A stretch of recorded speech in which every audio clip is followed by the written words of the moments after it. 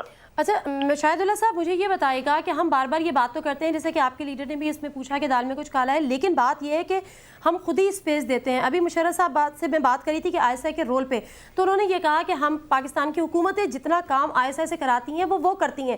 اگر پاکستان کی حکومتیں یا پاکستان کے سیاستدان ان کو سیاست میں گھسیٹنے کی کوشش کرتے ہیں تبھی وہ اپنے آپ کو سیاست میں لے کر آتی ہیں، ادروائز آئی ایس آئی کا یہ کام نہیں ہے. لیکن ان کو فالو کرنا حکومتوں کو آئی ایس آئی کا کام ہے. تو آئی ایس آئی نے اس وقت شور کیوں مچایا تھا جب وزارت داخلہ کے اندر آئی ایس آئی کو کیا جا رہا تھا؟ آئی ایس آئی نے اس وقت شور کیوں مچایا تھا جب ممبئی اٹیکس کے بعد گورنمنٹ نے یہ کہا کہ جی یہاں کے D G I S I Bharat جائیں گے اور وہاں پہ مذاکرات کریں گے، تو فوری طور پہ ایک ناراضگی کا سگنل ہمیں جی ایچ کیو سے ملا تھا؟ ایسا ہوا تھا؟